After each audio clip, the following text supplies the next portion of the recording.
Moss. And I'm AJ Finney. And this is Hippie? Not Hippie.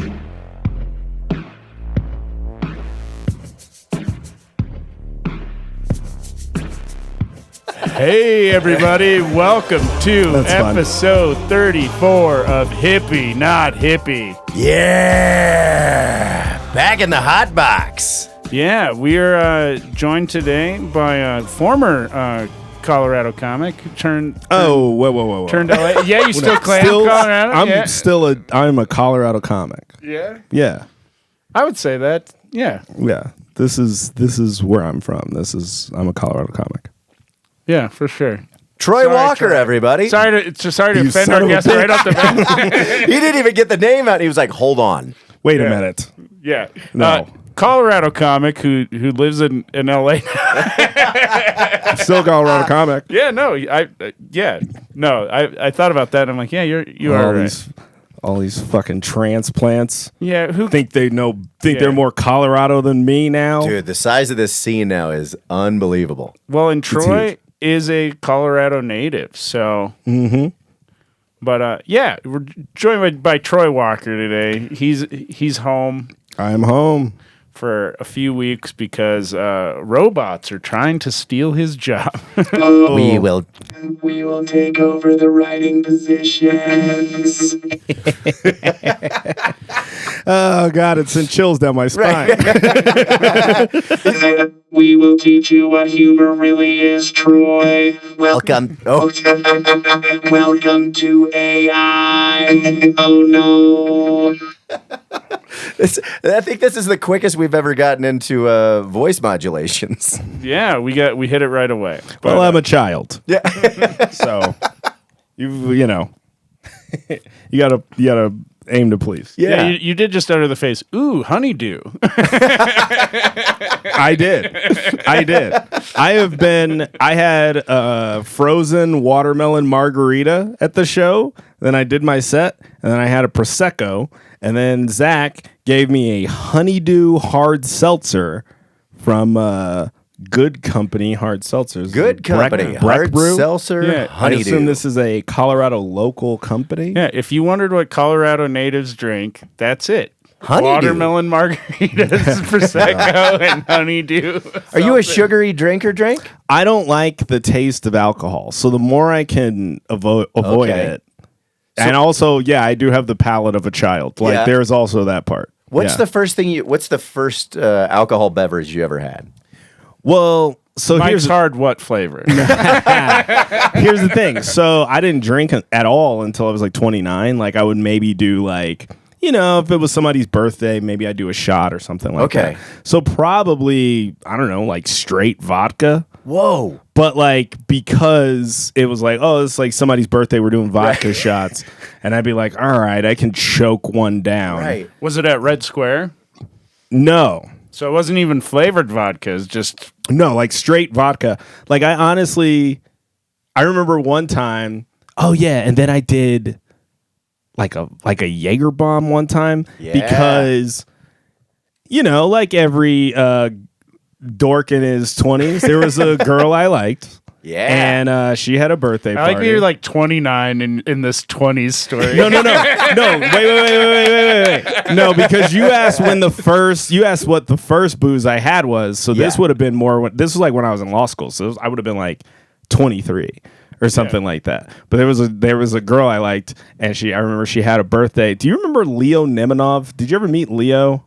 No. He was a comic in town, and he had this really hot friend, and I liked her, and she invited me to her birthday, and her birthday party was like out in the tech center at like one of those like kind of like hip places. I don't remember exactly where it was, but I remember it was like one of those things where Cisco routers? No. No, it was like one of those, like, it wasn't like Purple Martini. It was like some kind of like sports bar kind of thing that was out there.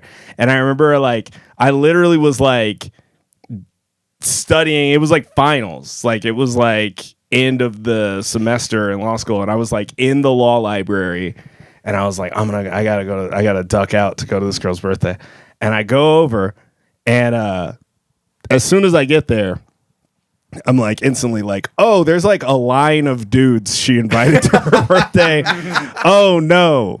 And then I was like, maybe I can slink back out and go back to before anybody noticed. And they're like, hey, Troy. And I was like, fuck. And I was stuck. And then I had to like pretend like I was fine. Like I was just like, oh yeah, I'll do a shot. Totally. And it was just like me and like 8 other dudes like trying to do this. Like, yeah, I think I did a Jaeger bomb. And I was like, I'm going to go back to studying. And I left and I went back to DU law. Wow. What kind of lawyer did you study to be, Troy? Well, you really kind of just learn, you sort of get like a general law degree. Like you just get a law degree. And then like you specialize through like your internships and what you do after you graduate. So you don't really like, you don't exactly like study. I mean, like you can focus, like if you want to do environmental law, you take more environmental law classes. Yeah. But it's not like a thing where like you get a law degree that says like environmental lawyer. I figured there was like a difference though between civil and criminal. Not really. It's just like because it's like other school. Like you take like your general courses that you have to take, that everybody has to take, and then maybe you take more stuff like sort of in the area that you focus on. But your degree itself is just like a law degree. So did you know what kind of law that you wanted to practice? Yeah, it was called stand-up comedy. Entertainment law. All of my internships and stuff were in like prosecution, were in like the DA's offices. Okay. So you were going to be a cop lawyer. I was going to be a prosecutor if I was going to do it at all. Like I interned in the gang unit at the Denver DA's office, which basically just was like watching murder trials.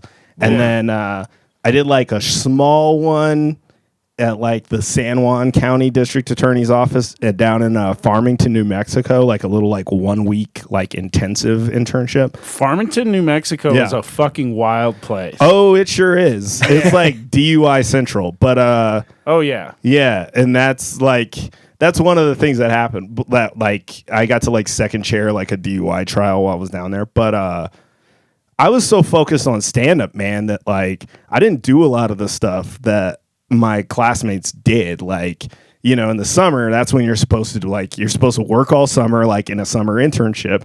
And I was like, I'm out of school. Great. I'm gonna stand up comedy. Yeah. So were you doing stand up before you were graduated or while? I was doing stand up in undergrad. I started in undergrad. So I started when I was 21 and I was going to Metro. What pushed you to be a lawyer? Well, I was getting a political science degree, and it was kind of like, what do you even do with this? Yeah. Yeah, the only way to get paid with a poli-sci degree is to go to law school. Yeah, you pretty much got to go to law school or like be a teacher, I guess. And that's one of is that, would you say, the most common major before law school is poli-sci? Probably. I mean, you can go to law school with any major. You could be a theater major and go to law school. Like, they're not worried about that. But like, I would probably say on average, it is theater somewhat. I would probably say on average, like the majority of people, it's probably more poli-sci degrees than it is not poli-sci. All right. Well, I'm already making a note. Troy was going to be a cop lawyer if what prosecutor. I almost got hired at the Jefferson County District Attorney's office after I got out. I came so close. Like nightmarishly close. So at this point, you've never worked as a lawyer? No. Yeah. Always just, you went straight, comedy was going good enough for you, like, fuck. So like, but you did pass the bar. Oh yeah, I have a license. But like, when I graduated, the legal economy wasn't great. Like as far as like, there just weren't a lot of jobs and there were way too many lawyers. There still are way too many lawyers. There was way less crime than there was lawyers. There were just way less. And then eventually crime came up again. Lawyers came up. There's just way too many lawyers, man. There's just so many lawyers. It's not like medical school where they're like really like, there's so many lawyers. There's like so many like, there's like law schools where you're a law school? They're like everywhere. It's like massage therapy. Yeah, they're like, oh yeah, we'll take your $130,000. Here's this thing you'll never be able to use because you went to Cooley. Have you have you found that your degree is coming helpful with like contracts and stuff? In the like you don't have to have a lawyer look at your contract, do you? Or? No, but I also your implication is that I've had a lot more contracts than I have. I wish I had that many contracts that I was like, oh yeah, I really get to use my degree. It's been like a few in my life, and like here's the thing.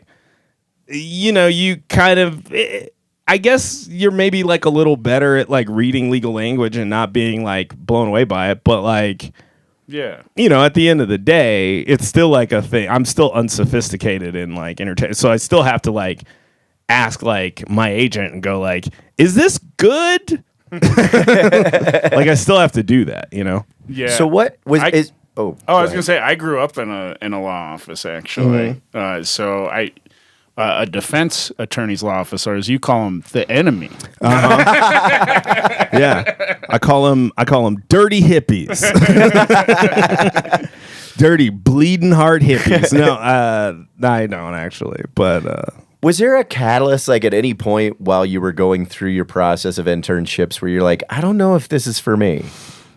No, it was really just like, you got to get, man, like the Denver scene was so different at the time because it didn't feel necessarily like you were ever gonna like do other things. Like all that other stuff, all the like industry stuff, that stuff seems so far away. As far as comedy, right? Yeah, it just seems so far away that it was kind of like, well, you just kind of go through the motions of like getting a job and like having like a regular life because like it's honestly, I feel like you have to have been here like pre like 2010 to really sort of get where like a Denver comics mentality was at the time. Like the city itself, it just like we had all these shows and we had all these talented people and like of course comedy works and all that stuff and you would get to open for people, whatever.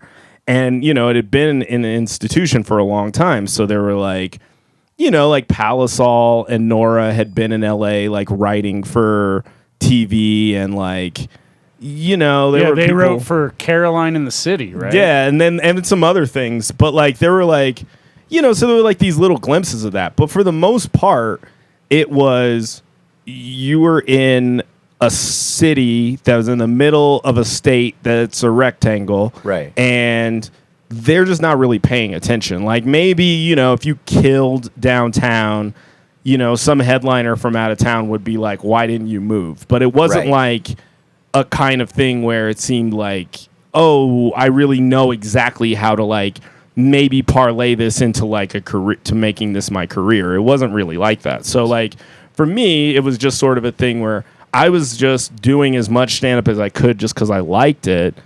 And then like obviously like Ben and Adam and Andrew and Kronberg were like kind of getting a little attention, in these other areas. But at that time, they still weren't. I think Ben maybe went to Montreal in 2010. Yeah. And that was like, everybody was like, whoa, like you couldn't believe it. It wasn't like now where there's like, you can point to like 7 guys from the Denver comedy scene that have been to Montreal or whatever. Yeah. And like, and like Janae's been and You're Jordan Dalton. I've been, it was like, we had a run starting basically with Ben Roy right around then where it was like all the time Denver was sending somebody. When did Kronberg get his Comedy Central? So Kronberg was here when I started in 2007. Kronberg was here like my first year. And he had already gotten a little heat out of doing like the last year when HBO had a comedy festival in Aspen. Like Kronberg, I think he'd gotten a manager or something out of that maybe. And so at the end of my first year, Kronberg moved to LA and he was gone. Orvidal was already there. And then, was doing whatever he was doing. And then, that was kind of it until... And you would like see like, Kronberg might come back and then they were running Los Comicos and like guys would come through, like Kanane would come through. Which was the first version of the Grolix, right? Yeah. Comicos. Yeah, they were Wrist Deep Productions and they used to run Los Comicos Super Hilariosos down at the Orange Cat, which is now the Matchbox, which they call the Matchbox because the Orange Cat burned down. Okay. So like the Orange Cat was like an art gallery. The cat was orange because it was on fire. Yeah, it was like an art gallery, and they would do the show like once a month at the end of the month on like Saturdays or whatever, and it was awesome. It was like the fun of the old Squire, but in a more organized fashion, you know. But you couldn't see someone's penis while you were sitting at the bar. In the That's true because the bar was out back. You're like, Greg was no. Yeah.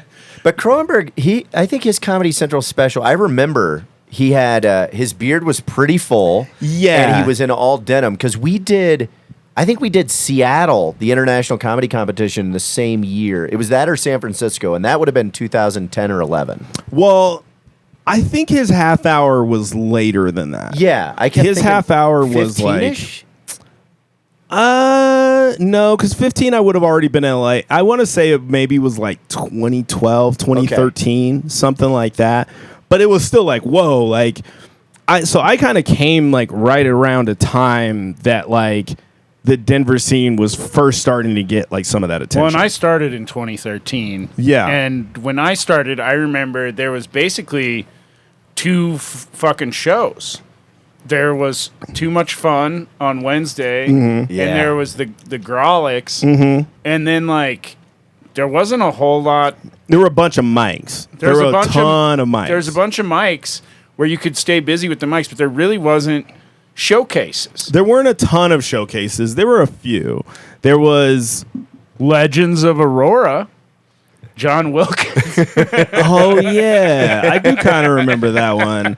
And then there How was long like did he run Sushi High? I mean, that came around. Sushi High's been going, I think, for 8 years, but in 2013, that wasn't running yet. I think it was. I could be wrong, but I think it was because I moved to LA in 2015, like January 2015, and I went to Montreal 2014, and I want to say like 2012, 2013, there started to be like a lot more showcase shows, but there weren't a ton of like weekly ones. Yeah, I feel like what's weird is when I first started comedy, I think there was like enough comics in town where you could have two good shows on the same night. But if it was more than two shows on the same night, it was fucking shit open micers. Well, but that's the thing, right? Because there was the Grolics, there was Too Much Fun. Brent had his show in Boulder already. And there was Propaganda, Matt Monroe. Oh, yeah. We took over Propaganda for a little while. Yeah, there was like Propaganda. 2 or 3 shows. Yeah. Yeah, we took over Propaganda in the suburbs. AJ and I were going out co-hosting it, and they were like, I don't think this is the right part of town for you boys. Right. Yeah. Like Monroe was doing it down in the clock tower in Lanny's, and it was great. Yeah. Well, we took it over after he had moved it from Lanny's to whatever the fuck it was, but It looked that room felt like a casino. There was the Propaganda at the clock tower, but which was Sundays. Too Much Fun. I really can't remember too many other shows, though. There was almost, the Grolics was a monthly, but like Too Much Fun was every week. And then you would still have new talent, though, right? Yeah, new talent. Propaganda was every week, and then and Brent's show, the Boulder Comedy Show, was every week, and then there were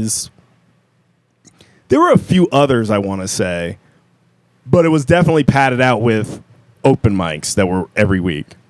Yeah. Like there was Kinga's and Scruffy Murphy's and the Squire when Sam was running it. And how long had Mutiny been running? Mutiny started shortly after on Tuesdays. Yeah, there was Mutiny, and then there were a decent amount of things. I had my Strange Grounds coffee mic on early Wednesdays. So on Wednesday, if you wanted, you could get up 5 times or whatever. But you would hit Strange Grounds, then you would go do Devon's, then you would do Syntax. I remember Syntax. Physic Opera or whatever, and then you would go do Scruffy's.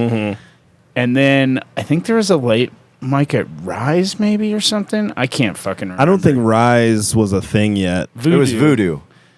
Right, there was Voodoo. Ultra Sex Laser had the Wednesday. Well, that was the other thing. Like Voodoo had like a couple of like weekly just stand up like booked shows. Well, and then also you just had Comedy Works and the two clubs, and then you had the Improv and like, you know, so there was like a lot of stuff. Has it come a long when way, did though. Chorito start? Was that Oh, going? no, there was Chorito. Okay. Yeah, Chorito was a thing. Chorito was just a mic, though, on Thursdays. They didn't quite have the Friday, Saturday shows there. That happened a few years later. That happened later. And there were like a bunch of and then mics. Nick was running Lucha Libre and Laughs still. Right, back then. that's true.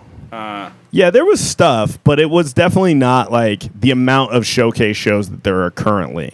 Yeah. It was like, you know, a few and then a bunch of mics, and you could get up all the time. You know, I had the luck of being on the roster at Comedy Works, so like I had, you know, like club sets like Wednesday to Sunday, like most days. Yeah. You know. And when you got a pass at Comedy Works, it was like a golden ticket for any of the alt shows, right? I mean, I would say, you know, I was already very much in the indie scene, partly because when I started the indie scene, they all needed legal advice. yeah, that's what it was. Yeah, the indie scene was the Grolics and like a few. It was like like propaganda. I don't even know if propaganda. It might have started when I was still Almost Famous. Okay. Brent might have started his, but like by the time I was on the roster, you know, there just wasn't like a crazy indie scene. Did you win like, New Faces before you were Almost Famous, or were you Yeah. Almost Famous when you won? No, I won New Did you win twice? I won twice. Back to back, or I won my first year doing stand up. Like I started in like March of 07 and I won that year with a set that I'd hammered out at Baumhauer's Squire, like Wow. that 7. The set that like won me the bar tab for the first time won that contest. So like then the next year, I want to say Jordan Zuckerman won it, and then I got third, and then the year after that I won again. And then I was on the roster, but because you could do it again if you were Almost Famous. Like I won that first year, and then I'm very aware. yeah. I got. But you got to understand, I think I was the first person to do it again as Almost Famous because there was kind of a little bit of a tradition of like, if you win and you're not, like, then you don't. Like, if you win, you just don't do it again. Yeah, but Troy was like, "Fuck you! I'm going to take that money." Well, because I got law school to pay for it. Yeah. Well, I just I won so fast that like there wasn't. It would have been kind of crazy to not, just because, you know, I was still effectively an open micer. Like I was just doing open mics, and it would have been. I went to finals when I'd been doing comedy for 7 months or whatever. Yeah. So yeah, exactly. I wasn't as good as Troy. I didn't ever fucking win. Yeah. But no, I made it 7 months, and people were like, "Who the fuck are you?" Right. Well, And so like I got to do it, I think 1 year, maybe 2 years, but I made it to the finals, but then I got passed, and it's no longer a thing. Well, yeah, but you got passed straight to pro. Yeah, but I also, in my defense, had been out on the road doing it. for a while. You didn't start here. You came here as like In your an defense, already- did you feel attacked by me? I did. I remember when I got passed, there was a little bit of tension in the house. Yeah, well, no. This When is we what were- I said to well, 'cause- you. I said, Fuck you have to move. No. So I didn't get mad at you, but you started feeling you felt some coldness from the rest of the comedy community, and you were like, I don't know what the fuck's going on, and I was like, well, maybe what the fuck's going on is some of these people have been working at this Oh yeah, for a very long Yeah. time, and I had to explain to you. I was like, they're not mad at you, but they're just like, because any spot that gets taken up, you know, for anybody that's trying to move up, if you go straight to pro, anyone in Almost Famous is like, fuck. Right. They're just Yeah. sitting around going, When's gonna be my time? Yeah, I No, think. and then you, Gillespie, and Toll moved here within a Oh no, Gillespie came later. It was the round that I got in with was Brant Tobler came in. Oh, yeah. And then it was Toll. John Toll, Mm-hmm. myself, and then Mike Stanley. And Stanley. Yeah. Right. But I mean, but that's the thing is you guys were already these like seasoned road comics. Right. So it made sense that you would go right to pro. 'cause Right. You Oh, yeah. were pros. But it I was just also- trying to explain to him like why people that were waiting for those spots yeah. were maybe a little short with him at first. Not because they Right, were yeah, mad at yeah. him, just because they were like, I mean, really, Yeah. let's be honest. It was Buckley probably that was mean. Well, I mean, it is hard. I mean, you get bent when you're working really hard at something, and then someone else comes in. They're not there that long, and then they get a pass. I mean, it happens all the Let's time be in LA honest. and It New was York. Jeff Tice, wasn't it? Jeff No, Tice no. is mean to you. Why are Oh, we yeah. doing this? These So single- anybody listening to this, Jeff I- Tice, the single nicest person alive. that was drawing pictures of me Yeah. with my, just Jeff Tice is like a 6'5" dude capturing a spider in Tupperware to let it out. Like he's like the nicest. Tice is the nicest dude. yeah. Oh, yeah. I'm making fun. Clearly, I'm going to see how we many know- comics heard this episode. We know it really Zach was is Buckley. whiskey drunk and chucking me under a bus. I'm not whiskey drunk, damn it. No. If I was whiskey drunk, I'd be going harder than that. No. Well, shit. Let's get into some questions here, Yeah. Troy. We got to start figuring out if you're a hippie or not. So, Okay. I feel like I know. So I do have to ask this question though before we move on. Is that in your mind before you had an opportunity to take stand up on like to the next level? Did you have a mindset where you're like, I'll do stand up and law? I'm going to go ahead and say I never had any kind of plan at all. I'm Okay. a very like haphazard launchpad McQuack kind Okay. of person. So I was like- just wondering if you were a workaholic type that was like, I can No, handle no, no, all no, this. no. I would go to class and then I would duck out and I would go do like sets, Okay. like mics, whatever. I remember like talking to you around when you graduated, and it seemed like you were kind of like, well, you know, if stand up doesn't go well, I have this, but it did. So you're just like, I'm just gonna keep going the stand up route. It was really like I had when I say I had zero plan, I mean I had zero plan. There was Like, nothing even like, well, at least I'll still get to perform. No, I had no plan.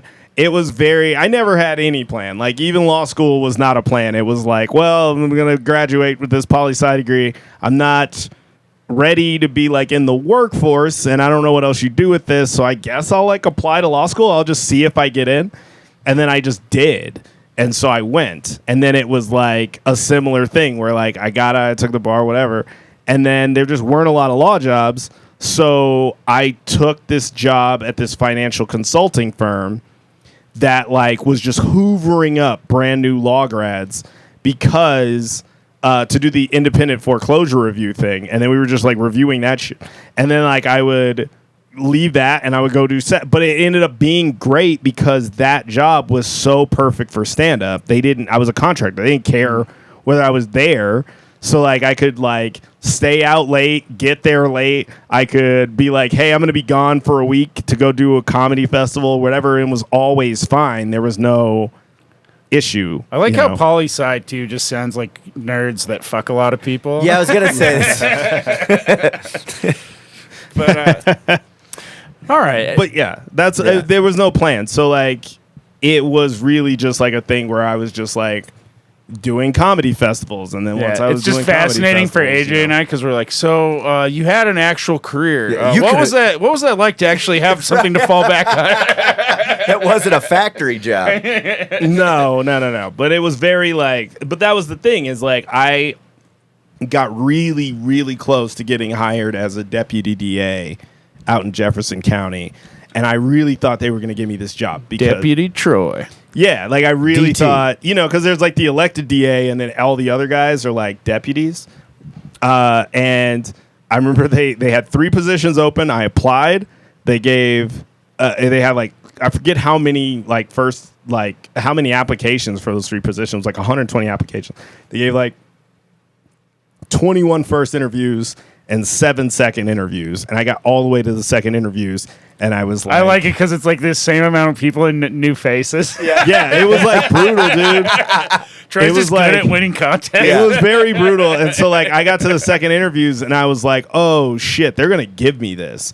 Like, I have basically a little short of a 50-50 shot. Yeah. And I can fairly bet that I am the only black applicant for Jefferson County. I was like, I'm probably going to get this. And then I found out.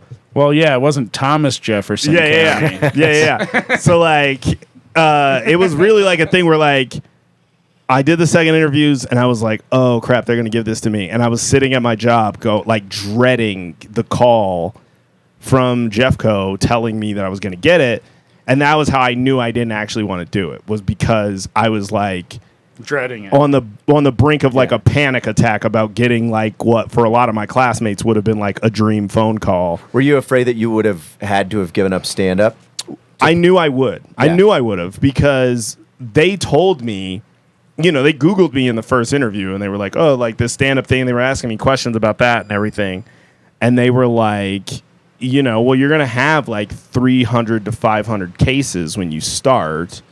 Whoa. So, like, you know, and they were like questions. Yeah, because like when you start, it's county court. It's like DUIs, like low-level domestic violence kind of things. You know? Yeah, and basically you're just going in there and faking it. You know, You're kind of- you're yeah. like, yeah, you know, A you little. should give him a little bit less than you said you're you were like, gonna give him. please? Can we? What can if I we- said please? Can Judge? we It's plead only this his down? 10th DUI. Yeah, you're like talking to you're like flipping through like a stack of files and going like, "What's your name again?" Oh, right. You're going to jail. So it was like this thing that I was kind of like, oh crap, and then I thought they were going to give it to me, and then they didn't, and like the amount of relief I had, I didn't even apply for any more law jobs. Like I was like, I know I don't want to do that. Yeah. Like I'm glad I went to law school. I enjoyed that part, but I know I don't want to do it. And I felt that way when I went to take the MEPS when I went to the to join the military. I was gonna do What? Oh yeah, I never told you this. Yeah, I was gonna go into the military. You're I was gonna be a fly boy. I wanted to go airborne. I had thought about joining the Navy because everyone in the Navy is a fireman. And so I went. I took the ASVAB. The ASVAB, I scored an 87. And the guy was like, "You can have any job you want. He goes, just do that on the actual exam." And I was like, "Yeah, no problem." The night before I started freaking out. And I was like, "Is this really what I want to do?" right. I got really drunk. And then I went in, and on a last-ditch effort, I was like, you know what? I'm just going to put it up to fate. And I just clicked. I just ABC'd everything. I didn't even read anything. Abacadabra. Yeah, just abacadabra advab. And I left. I got a 17 on my math by just randomly on my ACTs or whatever, Yeah. which is high enough. That's like the minimum that you need to get into most colleges in the section. I got it just abacadabra in the math. Yeah. Well, I walked out, and the lady was like, "Are you done?" And I was like, "Yeah." And she goes, "That is the fastest we've ever had anyone take the ASVAB before." And I was like, "Really?" And she goes, "You must be really smart." And I was like, "We're going to find out." So what did you get on that one? Dude, I bombed the fuck out of it. My recruiter You're was kidding me. so mad. No, dude, just tanked it. I don't know what the score was. I know he came in real mad. He came in hot, and I was like, "Are we still doing the steak dinner?" He goes, "No, I am taking you home." Like, I didn't even get the steak. Yeah, You got a ride home. He I got was a like, ride. Oh, he was so mad. I had a buddy that did something similar where he got like a good score, and he was like he went down to sign the paperwork, and he was like, "God, I don't want to do this. I got to get out of it." And he went in there, and he was just like, the guy's like, "All right, we're ready to sign." And he goes, "Hey, man, you know how I told you that I hadn't done any drugs? Oh, yeah. I ate some acid yesterday." Whoa, man. And the guy was just like, "Thank you for telling me that. You need to leave right now," and like kicked him out of it because they weren't as desperate in the 90s for Yeah. people. But also, in the 90s they'd be like, "Don't tell anybody that. Get in here, Right, kid. right. You're going." but also, I would think that you could just go like, I kind of changed my mind. Yeah, but they're pretty strict. I mean, I think they have a There's quota. also a lot of Still, there- you get to change your mind. no, but That's- it's a big, scary person yelling at you. It's the most peer pressure I think I've ever felt. Yeah. It's sad. I mean, I believe that. And also at the same time, this isn't for me, guy. I also will admit the shitty part. They stopped letting me, like, when I would get depressed, like, anytime I was really low, I would go to the recruiter's office and talk to him because I was like, at least they want me. That made me feel a little bit better. I have a cousin. You were making him do emotional labor. You were like treating him like a girlfriend you knew you weren't gonna marry. Yeah. You were like, I would just get sad and let her talk me through it. And then once I was better, I was like, never mind. Yeah. Well, hey, I just been needed them to go, yeah, been man. nice fucking you. You're in good shape. How fast can you run? I'm like, I run real fast. Yeah, it's like, do you know what really gets you out of the Army? Crying. Yeah. You just go in, you sit down, you shed a few tears. They're like, you're not meant to be a soldier. You know what's crazy? why? I thought about going to the military so many times. I never actually did, but so many times. Mine was always like, I just didn't know what I wanted to do. And I was like, I enjoyed physical activities, and I was like, airborne would be cool. It was all about this backup plan. So I wanted to be a Marine, your wife told me Hooah! we but I posted. wanted to fly jets. Wait, is that what they say, or was that Al Pacino in Scent of a Woman? He says that He because says that, Marines but say it. because Marines say it. Okay. But like, He says it. He says it very. yeah, he says it. Ridiculous. Yeah, he says it very ridiculous. So- It's Pacino chewing scenery. I put a reel up about you talking about how susceptible you were to cults. And Yeah. and your wife goes, "Has AJ ever told you about the Scientology?" Yeah. Wait, did you almost do Scientology? All right. Is this going to be Wait, about... whoa. Is this going to... All right. No, wait. So he just did, you can't tell if you're listening, but he literally just did like a sumo stance to tell us. He went, Okay. bam, spread his fucking So- legs. This was 100% an accident. So I do want that to be known. But I have been through that's another recruiting office I've been through. You're like a cartoon character that reads a sign. So See a sign. I can't believe she brought that up. So in Kansas Help City, wanted. My name's Help. it was like, They want me. what was it, 2003, 2004.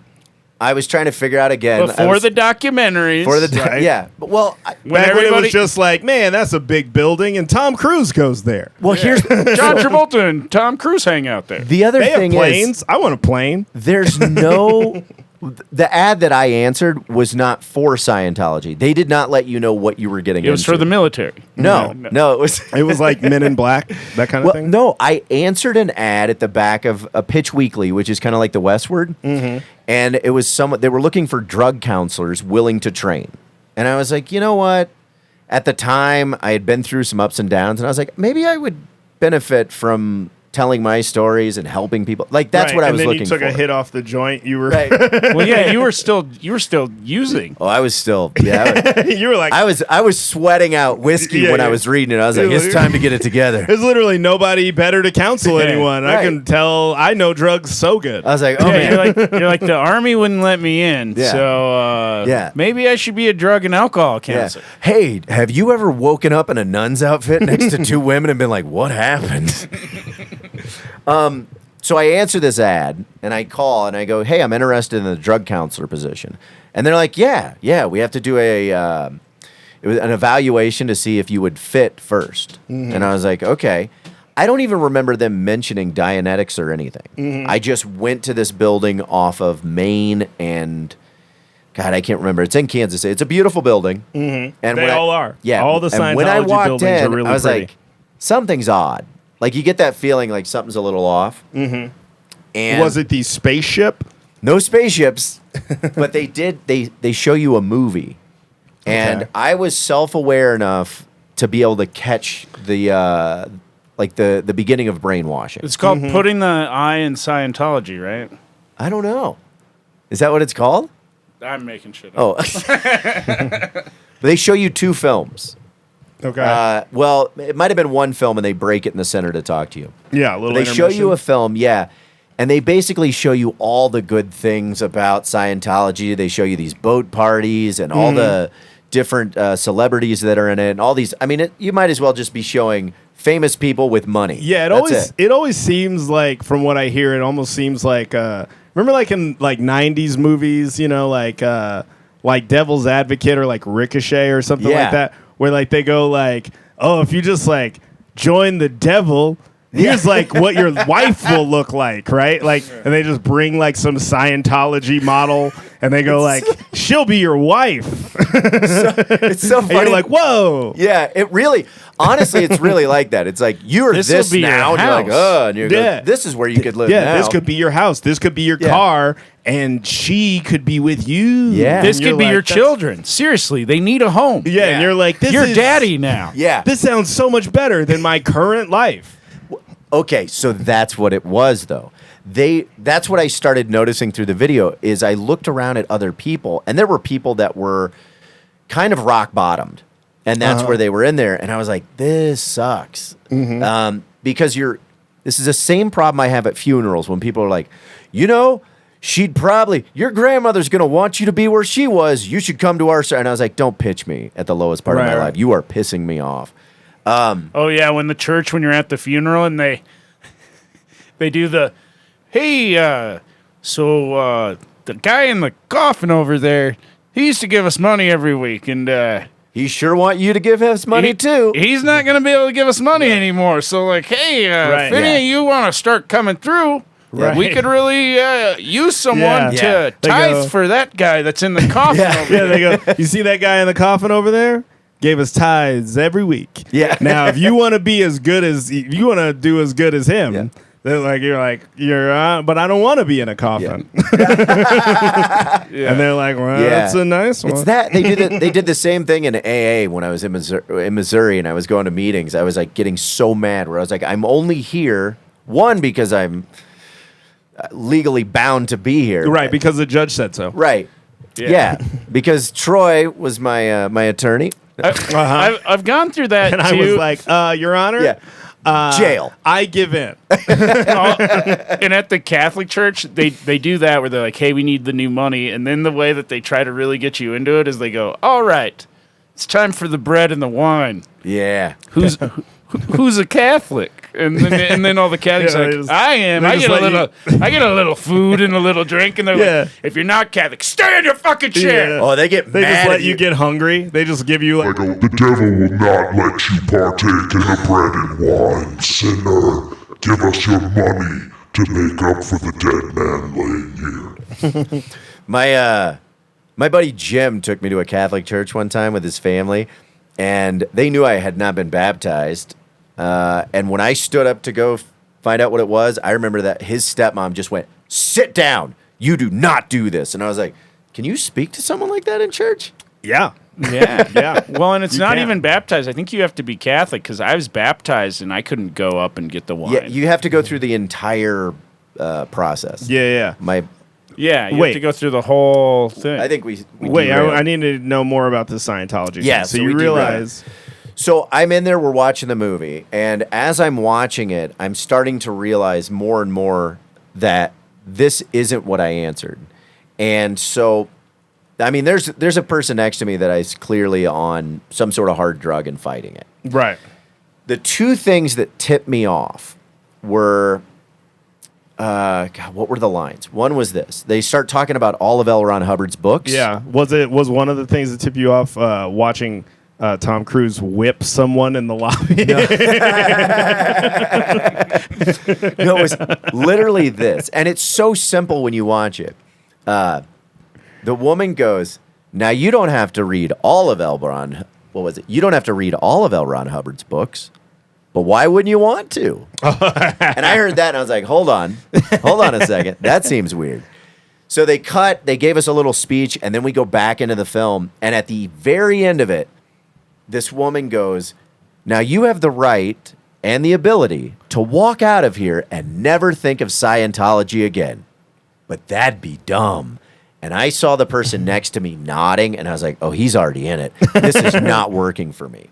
They turn the lights on, and they go, okay, now we're going to do your evaluation, which if you're familiar with this, your evaluation, Thetan meter. how right? many thetans you have inside you. And that's when you have to start spilling your guts. Yeah, but the comic in you had to go, I got to know how many thetans are in me. I wasn't have a to. comic yet. I mean, myself, I just was like, Did you take the test? no. So here's what happened. They start bringing all these people down the hallway to set you up. They showed us what the test looks like. They hook you up to some shit. Yeah, it's like isn't like lever kind of things you you hold or It something. seems like a lie detector test to me. Yeah. And then every time they trigger, they're just writing stuff below you, but they're not telling you, which is making you more nervous. So they show it and they're like, we're going to go through this and then we'll go through this evaluation. And I was like, I came here to be a drug counselor, not some sort of like cult evaluator. You know, this is very similar to how I briefly sold Kirby vacuums. Yeah.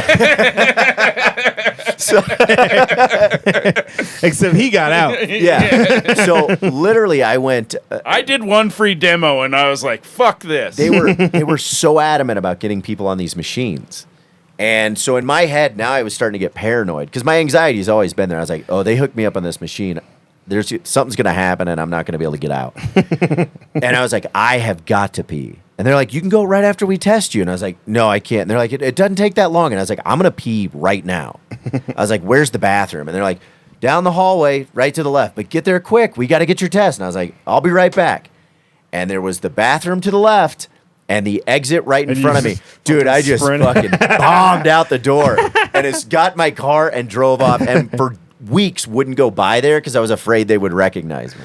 I heard that Then one of them turned into some sort of weird metal alloy and clinked into his no, trunk. it's T1000. I've heard that if they have your info, that they'll just continue to contact you for weeks. So I mean, this is like a cross between Kirby selling Kirby vacuums and getting a membership at a 24-hour fitness. Yeah, it was. I mean, did they continue to hit you up and stuff? No, because also I didn't really. I was so oddly confused about what we were getting into. I don't remember filling out much, and I remember what I did put down on paper. I kind of lied about. I mix matched the numbers. Somebody was getting phone calls, but it was not me. Okay. Oh, so you took it as seriously as your military exam, Right? That's so funny. Yeah, it was weird. Do you have a bit about this? No, I have not. I've never told a bit about No, it. you need to Yeah, write a bit about how you almost did Scientology. Yeah. and then the running out the door is very funny. Yeah. Because you were on enough drugs to think you make a good drug counselor. Yeah. Oh, you've done a lot of drugs. Have you ever done enough drugs to almost join Scientology? I like it Sober that up you enough just to run out? you misread it. You're like, oh, drug counselor? I'm great at drugs. I could totally tell people how to do drugs. Yeah. Hilarious. So weird. Well, We're gonna have to get into some of this. We've almost burned this episode just bullshitting. Well, yeah. Here's a question for you, Troy. Okay. If you could, if you were stuck forever in one decade, Okay. what decade would you choose to be stuck in? Well, I feel like as a black person, you have to choose the most current decade. Because I feel like prior to whatever the most current decade is, the decade before it was worse. Yeah. So you, Yeah, so you like, do think Progressively, things are it keeps getting getting. Oh, yeah. Well, like I guess there are other questions that I gotta ask. Okay, when you say that, does that mean oh, I get to go back to high school and I'm just perpetually in high school for the rest of my life? Because I might take that deal. I think you would be the age that you are now in that decade. But Which means you would be crushing high school. So I'm just 37 in the 90s. No thanks. No thanks. Nope. All right. Nope. No All right, thanks. well, Good. what's your optimal age, Troy? If you could be any age forever, what age would it be? If I could be any age forever, probably 25. 25. Yeah. What was so good about 25? I think part of it is I just have a lot of fond memories of that. Yeah. You know what I mean? You Yeah, know. Jaeger bombs, 8 dudes. One Jaeger bomb. One Jaeger bomb that I did begrudgingly as I went well, I guess I should go back to school because I'm not the one she actually likes. But we all have to learn that lesson sometimes. I I would Troy probably say, was the one that she actually liked, though. No, I'm gonna go ahead and say I don't think that's true. I don't think that was the case. But I think 25. It's like you're young enough that you're still like very young. Yeah. But you're old enough that you can rent a car. Like you can do like. Okay, so you'd be 25 I think 25. in this generation, any generation, and any decade, and you can. I would be 25 now. And there's no other decade I would go to. Like this decade is better than other decades. And you could be any gender or I would race that you still wanted. be a black man. Yeah. I would still be me, but I would be 25 in perpetuity. So all you would change is just your age, and you would still be where you are now. Yeah. Because, I wish I was. I don't. Video games? No. Oh, dude, I still play. I spent the whole day playing Zelda. Like, I still play video games a lot. I think, I was serious. yeah. I think, here's the thing. Things are going pretty good, but yeah, I mean, it's better when you're 25. Like, if I could be in the exact same position I'm currently in, but 25, it would be absurd. Yeah, I didn't start doing comedy until I was 29 years old. And what's funny to me is I will talk to comics that are like in their 20s and like really sad that they're not further along in their career or that they haven't accomplished more or anything. And I'll be like, they'll be like 25 or 26, and I'll be like, well, hey, this might make you feel a little bit better. You have 3 years until you're as old as I was when I started. Yeah. And they'll look at me and they'll go, damn, that actually does make me feel a lot better. Yeah. See, I think for me, because I started when I was 21, and I always wished that I would have started when I was in high school, like when I tried, because I tried. Yeah. I called Comedy Works, but I got door staff, and they were like, no, you can't come in if you're not 21. And, so they didn't give me like the whole, like, if your mom's with you, you can start. So you knew you wanted to be a comic when you were super young. When I was in high school, that was when I was like, oh, maybe that's a thing I'll do. And like, I didn't know anything about open mics or anything like that. What kind of so music were you listening to in high school? Oh, that's, it was a lot of Eminem at the time, Yeah. Slim Shady album?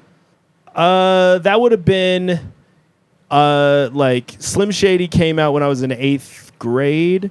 So were you cleaning out your closet? Sophomore year. Wait. So the Marshall Mathers LP came out like into my freshman year. Like it came out like literally like I want to say like the last week we were in school my freshman year. Okay. And then the Eminem show came out like maybe senior year.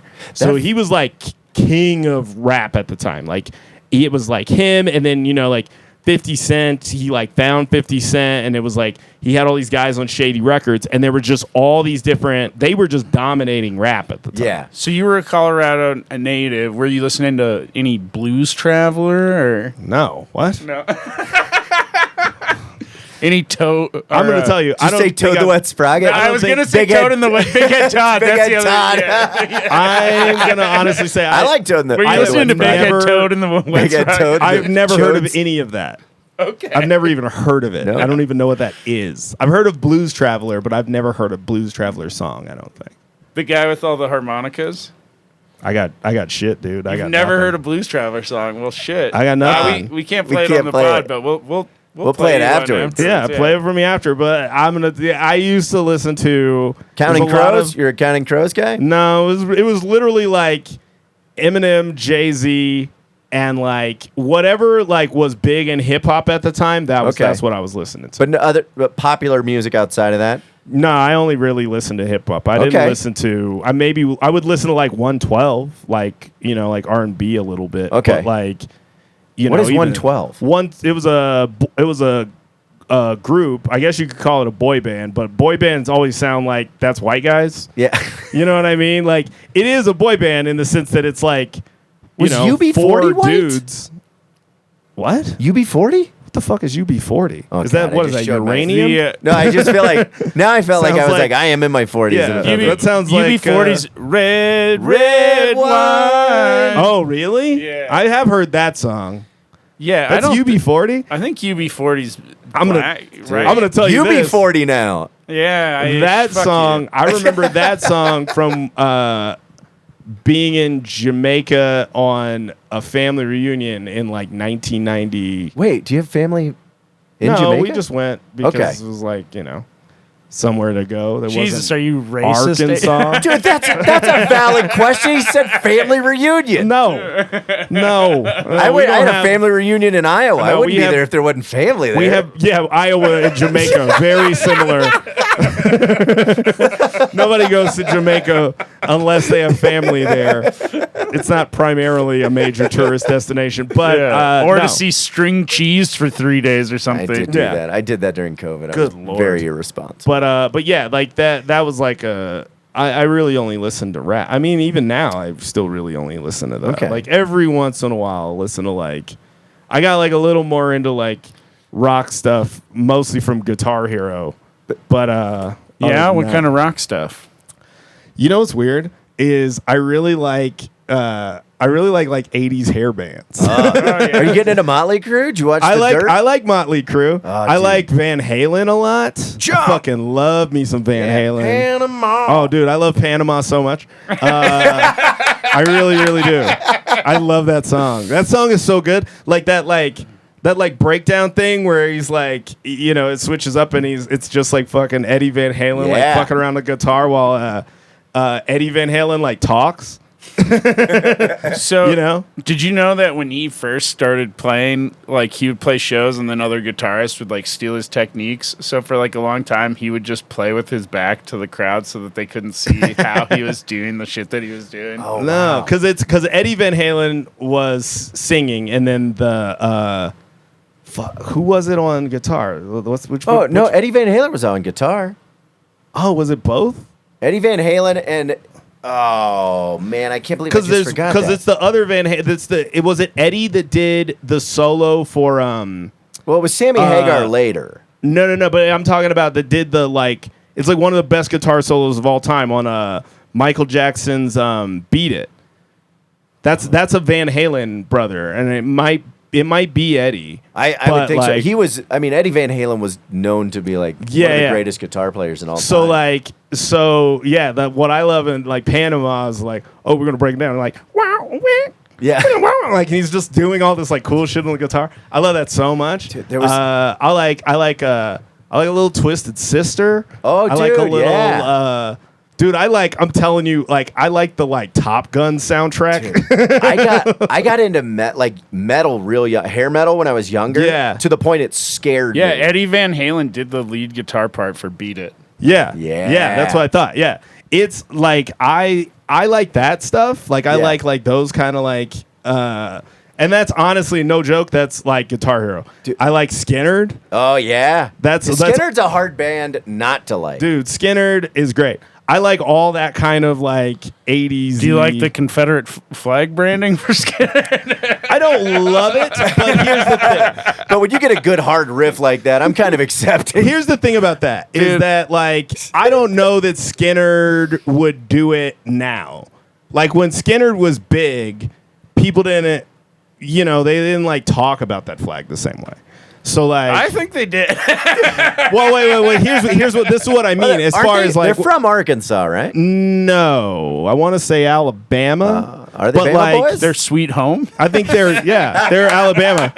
But like here's what I remember hearing that like one of the surviving members of Skinnerd basically was like we didn't think of it that way, like in like some interview. And here's the thing, to black people obviously the Confederate flag has always been horribly racist. I do think that white people have recently gained a little more perspective on that flag. So I don't know whether Skinnerd would keep it the way. I feel like at some point, and maybe I'm wrong, but I do feel like at some point the Confederate flag was seen to just be kind of outlawish. No, I don't know about that. Them racist Duke boys. No, yeah. Well, no, I don't know. To me, I always remember seeing it sometimes in like rock stores, like Seventh Heaven and stuff like that, and metal. And you're like, well, does this just mean you're going against the grain? Wait, what's Seventh Heaven? Seventh Heaven was like a head shop, so you'd buy records. Yeah, but there. it was in Missouri, right? It was in Kansas, which Kansas was a free state. Yeah, but this is what I would say. Confederate flag to black people always no good. Yeah. Always. Has there ever been a black person to fly that thing? There were like some Southern rappers that would like do that shit. And you'd be Really? like, yeah, and it would be like, what the fuck are you doing? But like for black people generally, Confederate flag has always been very clear about what they were about. It's making me laugh about. Troy did a joke tonight about a racist magician who pulls Confederate flags. But I think like the Dukes are like a great example, right? Like that is a thing. You know, they have the Confederate flag on top of the General Lee, right? And obviously, a lot of that Confederate flag stuff is old lost cause bullshit, right? Yeah. And catering to that like old Confederacy, not like a problem kind of thing. And then it became kind of a thing of like, you know, the Duke boys are rebels. Right. And so, and they live down south, you know, we fly the rebel flag, blah, blah, blah. I and see so, what you're like, saying. look, they were never thinking of black people when they put a Confederate flag on top of the General Lee. I But will only say, saw though, the movie. I never watched. So you the never show. saw like the old Dukes of Hazzard, like no, in the 70s. like it wasn't Johnny Knoxville one of the Duke boys. No. And like, Yeah, but I don't think in the movie they put the Confederate flag on the General Lee. I think they Yeah. didn't. The The old show when I was a kid, I remember watching. I think I had a General Lee when I was a kid, but I was born in '78. But that's what I'm saying is like, I think, you know, that consciousness of like what this means to like black citizens of the country, they didn't really care about that at the time. And so much of the Confederate flag post Civil War and Reconstruction's history is lost cause shit. This is a very funny podcast, by the way. But a lot of it is that. And so I think like, and it is, you know, and they were able to turn it into this like, well, it just means I'm Southern. Ah, But gotcha. it was always implicit that like I'm Southern, but wink. You know, here's a okay. little wink towards the lost cause stuff. Little wink, Yeah. little. That makes We're sense. flying this flag because we're like you, kind of thing. That was always part of it. Yeah. I don't know like whether Skinner would have done that now, but I will say they made some good songs. Freebird is fucking great. Simple Man. Oh, Simple Man. Simple really Man good. is phenomenal. Tuesday's Gone. Tuesday's gone. Like Skinner's They call got me some the good Breeze. stuff. I made Skinner's got a some rap. I good made stuff. a rap song out of Simple Man. Really? I don't like it. I don't care for this. It was a good beat. But no, I think like, look, I would never be like, you know, the Confederate flag. Who cares? Like, no, I'm pretty No, and that- thoroughly that makes anti-Confederate sense. flag. But I think like, So pro Skinner, anti Confederate flag. Gotcha. I feel like that's a reasonable position for a That is- man to yeah. have. But Yeah. yes, in answer to your question, I would still choose now because it's better than. You don't understand. Like I don't even want to think about what Bumble would have been like for me in 1998. Oh, First of yeah. all, it wouldn't exist, and I'd be like, I have no idea. How do you Yeah. meet women? Yeah, you would have been calling. You would have been calling text passages in the back of the paper. That's like, SWF 37 likes Leonard Skinner, but not the 25. Confederacy. I would have been. I literally am like, I don't know. Without stand-up comedy and the apps, I'm like, I think I would just be like, well, I guess we just don't get laid. Troy Walker loves Skinner, hates the album covers. So here's a question for you. Okay. If you were Superman, what would your kryptonite be? What would my kryptonite be? Yeah. Probably getting up before 11 a.m. Ooh, see, one that's of the- kind of in the hippie It's one category. of the most there. difficult things in the world. Like, oh God, why? Yeah. Why do I have to do anything early? Here's one specifically Good thing designed you're not for you. you weren't a lawyer. Yeah, criminals would know. Criminals would be like, if we just do crime before 11, we're home free. Oh well, if you get him in the morning when he's sleepy, it's real easy. But if you catch him after 11, That's really what it would be. It'd be like, oh, we're robbing people left and right. And then it'd be like, oh crap, like it's brunch. He's awake. Deputy Troy is away. Yeah. Looks like them old Duke boys is in trouble again. Looks like them old Duke boys are problematic. Looks like them old Duke boys is repainting their hood. Nice, get number 411. What would yours be, AJ? So one that I have specifically tailored to you is what would your kryptonite be? oh, my kryptonite? Tomatoes. Oh yeah, it would What? be Yeah, tomatoes. I fucking hate tomatoes. What the fuck is? But he what likes is your problem? but he I like likes ketchup, dude, and he likes wait, salsa. wait, It's- I think it's a texture wait, thing. I wait. cannot. Tomatoes are delicious. Nah, They're so good. for different people. Some people like the Confederate flag. Oh wait, Some people dislike tomatoes. Yeah, you know what? But I'm not saying I like the Confederate flag. People who like the Confederate flag and dislike tomatoes wait. are equally bad. No, I Here's just what- can't do it. I've tried so many times. Even when you try like the ones that are like fresh out of the garden that are completely different. no, there's something psychosomatic about it. I don't know they're what so it is. good. The texture bothers me. I'll eat a tomato like an apple. Yeah, and His that, dad used to beat him with tomatoes. No, I have just tried throw that, tomatoes and it at you? just- I don't know what it is, man. It just Do it your act, son. turns it up. Dance, Blah! dance. Yeah, tomatoes for sure.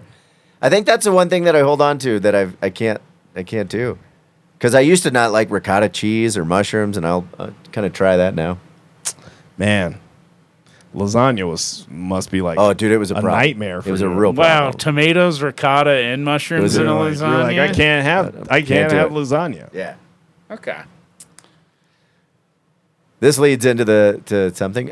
Your favorite food. This leads into Yeah. something. Your favorite food and restaurant you obtain that. My favorite food. That's tough. It's either I would say, if I was answering for you, I would say it's steak. this is what I was gonna say. I was gonna say steak. It's either steak or watermelon, but for the purposes of not being an embarrassing stereotype, I'm gonna go with steak. And where's your favorite your favorite Says place the to get a guy who steak? walked into the Alamo and goes, "I'll take your watermelon margarita." Look, I'm not proud of it. What'd you get to eat? Wait, what? What'd you get to eat tonight? You watch me eat chicken tenders. Okay. I genuinely didn't know what it was. You I observed saw it. fries. You observed it happen. You observed me eating Tenders and fries. I saw you large eat. pieces of chicken, Okay. fried chicken. So steak or watermelon. It's one of those two. Yeah. I think probably overall I can eat watermelon with more reckless abandon in the sense that like I can literally eat it multiple times a day, every day, all summer and be incredibly happy. Steak, I can't do like that. I will get tired of steak if I have it more than like twice in a week. And what's your favorite restaurant to go? If you could go to any restaurant to get steak. Best steak you've had. You know, honestly, I'm going to tell you, I like the like fancy steakhouses, but there is a lot to be said for About Texas Roadhouse. Roadhouse. Texas Roadhouse, dude. Is that where we people went? sleep on Texas Roadhouse, dude. I think you, me, Steve, and AJ all went I out could there. see that. People sleep on Texas Roadhouse because they go like, it's a chain. Didn't and we like, all how go good eat could it it be? when we were at the Improv or something? Yo, yeah, Years ago? probably because I there's think one we out did, there. Yeah. It's There's one near the out movie there. theater, yeah. But like Texas Roadhouse, dude, like for value, like it's always perfectly cooked. Yeah. They have a 20-ounce bone-in ribeye for like $25. Okay. And they do it perfectly every single time. Whereas to get that same steak at like a fancy steakhouse is going to be at least $60 if it's not more like 90. Okay. Texas Roadhouse, people sleep on it because it's like a chain that's like covered in neon, and there's just pickup trucks in the parking lot. They and shit. make all of their But it dressings is- from scratch in house. Really? Yeah, and the bread at Texas Bread is Roadhouse good. with the cinnamon butter, dude. It's one of the best. It's one of the most delicious things there is. Like Texas Roadhouse is easily like one of the best chain restaurants in the country. I have no problem saying that. It is right. phenomenal. Pick one: flowers or guns. It's tough. Probably guns. Guns? Probably You're gonna pick guns? Wow. I think guns are fun. Do you own a gun? No. Do you own flowers? No. When was the last time you shot a gun? Oh, years ago. That When probably was the last like time you bought flowers? 2018. Years ago. I don't know when Okay. the last time I bought flowers was. So this is a vague Guys, one. I'm depressingly single. It's probably good that I don't have a gun because I'd put it in my mouth. Oh my god! Oh my god! Somebody. I just got some watermelon. Come on, Troy. Waiting for you. You need flowers. No, I think I'd probably go guns just because, like, I think I do think they're fun. I'm also very pro like gun regs. You Yeah. know, like I'm very pro Yeah. like gun control stuff. You're like a Hillary guy, aren't you? Yeah, I like Hillary. I like Barack Obama. I'm a pretty like mainstream Democrat kind of guy. Yeah. Yeah. I think like here's what I would say. I remember like back in the Bernie Hillary times. Yeah. You were real pro. You were. Real, Oh yeah, like, no, fuck I don't Bernie, like. Hillary. I've never liked Bernie Sanders. I don't like him. But I'm just like I'm a little too much of a like down the middle Democrat. I think for that. I'm very much a party guy. So like. Yeah, you're the He's kind of not my Democrat guy. that picks guns over flowers. Yeah, I know you're a party guy doing Jaeger bombs. But like, here's the thing. Here's what's weird about that question to me is like, it's like, why are those in opposition? Like, do you know what I mean? It's kind of like, Well, it's for fun. yeah. yeah, like there's nothing. Here's the thing. I like flowers. I think flowers are like beautiful. I'd love to have like flowers around, but there's nothing fun about them. Like, you know, you can't. You don't like giving them a little. Yeah, but that's still not fun. Like maybe if you go to like if you go to the Botanic Gardens, that can be like a fun trip. But flowers themselves are not Well- fun. Guns though can be very fun. These are technically flowers. Weed's a flower. I mean, no, it's not. Yeah, it is. No. Yeah, the buds that you smoke. So I grew weed for years. That's the flower of the plant. Like the bud on. You mean on- the leaves? No, the leaves are the leaves, but the bud that you smoke is the. I thought people smoked the leaves. They smoke the bud itself is the flower. Like another name, All right. another name for just weed is flower. Well, I know people call it flower, but I just figured that was like pothead bullshit. No, it's the actual flower. So You're not a weed I'm gonna guy. have some flour. I mean, I like gummies. Okay. I like gummies because I find them. So, like, you know the little hairs and stuff that Yeah. are in there? Those are like the pistils that would be inside of a flower. Uh-huh. And if they Wait, get like pollen guns? on them, if You they guys get, can't tell. I'm getting an education on an actual weed nug. yeah, got a big old nug. But yeah, they're the flowers of the plant. Okay. I mean, well, you learn something every day. What I would say though is like, if you ask me, do you like guns or flowers? Generally, it's not. It would be insane if what I assumed was you're talking about weed flowers. But also, I don't like smoking weed. Yeah, you just like eating. I can't smoke it. I can only like do gummies. Really. Allergies or just I can't smoke anything. okay. Like I've never tried a cigarette. Like I can't smoke. Good for anything. you. Like, You've I- never even tried to inhale? No, I've done like I had a vape thing. Like I tried like a vape pen, and like I thought I was gonna cough my lungs into the floor of my apartment. Well, and I don't fuck with that shit. I don't fuck with the vapes, the popcorn lung. Yeah, I can't do. Do you have any of asthma that. or anything? No, Yeah. but I can't do any of that stuff. And also, I'm kind of like, well, why would I smoke it When Yeah, you can I'm- eat it. when I could eat candy and then feel it later? But Troy is doing a little weed these days. I like the gummies. They Okay. like help me sleep. They make you feel all fuzzy while you watch Married at First Sight. That's pretty good. But I think like to me, if you're gonna ask me which one's more fun, guns are more fun. They're more fun. Okay. Like going to a range and shooting guns, or like hanging out, like, you know, at somebody's ranch and shooting bottles or something. I'm sorry, but that's more fucking fun. Flowers are pretty. Yeah. That's more fun. Would you, if you only had 2 jackets, right? Would it be denim would you wear a denim or a leather jacket? Ooh, that's very tough. You can only have one or the other. Ooh, that's rough. That's a tough one, dude. I think I've seen you in both. I know I've had both. Yeah. And I've loved both. And you can put a hoodie underneath it. You can put a hoodie under either, but Yeah. I feel like that's so hard because, you know, it's like there was a time in my life where the answer definitely would have been leather. Yeah. I feel like leather's a little harder now. There's something about a leather jacket in this day Are and you age. a denim boy? I do like denim, but it's hard for me. Here's the thing. It's hard for me to say because I also love a leather jacket. I just haven't worn a leather jacket in a long time. But I used to be, and you might remember this, I used to be Mr. Leather Jacket. Yeah, yeah. Like I always had a leather jacket. Yeah. And so it's hard. It's kind of, I feel like a leather jacket is kind of, it's really hard to have in Los Angeles. It's too warm. You Yeah, know, okay. like that's a really tough thing to have there. So denim works great there when it's going to be like, you know, 60 degrees at night or 55 at night, or, you know, like in the dead of winter, the high is 58. You know, Do you what I own mean? anything that's corduroy at all? No. Oh man, you missed. You could have been a quarter Troy. What about tie dye? Do you have anything tie-dye? Absolutely not. That's a strong. What about sandals? No, no. Slides? Anything? No, I don't like sandals. Why is you- that? I don't like being barefoot.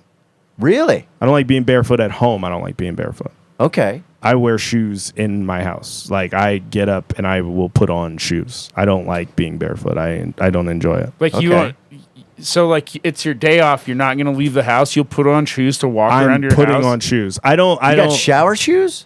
No, I mean, like, you know, if you're showering or sleeping, obviously I'm not wearing shoes. Yeah. But if I'm sitting, let's say I'm sitting on my sofa and I'm just playing Zelda or whatever, I'm going to say 99% of the time I'm in shoes. So All right. Are you fucking with shoes on? Yeah. We recently learned from Brad Sativ is a shoe fucker. Well, no. Well, he doesn't fuck say with he didn't shoes. fuck shoes. He's a shoe fucker. He wears shoes when he's making love. Yeah. What, like in a car? No, like- like I've he- worn him he when I likes- was doing it in a no, car. like He likes the thinks he traction. says he needs grip. Like if he's gonna if he's gonna fuck, he needs to Yeah. give good dick, and he needs That shoe is grip. insane. That is an insane thing to say. That's crazy. So you I take think your there's- shoes off when you're having sex, Yeah, but but you keep your like, socks on. no, I'll take the socks off. So you a day But- off but wait, around wait. your house, you will But wear shoes, but you'll take them off to have sex. Wait. Well, first of all, you say that like that's so weird, and it's like, no. The weird thing would be if I kept shoes on while I was having sex. That would be the weird thing. Yeah, that's weird too. But the fact that you're wearing weird. shoes around your house is That's- weird. No, also. it's not. It also makes it You're sound not like you gonna have one. leave for the day. You have nowhere to go. You get up out of your bed to go play Zelda, and you're like, I'm gonna put my shoes on to play Zelda. Jeans, shoes, Yeah? shirt. You maybe don't a wear just hoodie. boxers around the house ever? Jeans. Are you shoes. ever naked in your home? Only if I've just gotten out of the shower, I'm about to get in the shower, or if I'm having sex. Wow. So didn't you live alone? Yeah. And you just never. I don't find it comfortable. Like I know that. Like When was the everybody- last time you tried it? I mean, this is like literal. I don't know what does that mean. I don't even understand what that means. When I was got the in the last- shower today, so I was naked no, today. When was the last time? and I that- couldn't wait for it to stop. Like when was the last? I like wanted it over. you know, Troy, it's okay. next time Troy's you- not a naked boy. Next time you can, and you're gonna go play Zelda. no, I Just don't sit like down it. naked, I know I don't like fully it. naked. I know I don't like it because I don't like it. If I get out of the shower and I'm like running late and I have to run naked to check my phone on the charger to see what time it is, I hate that.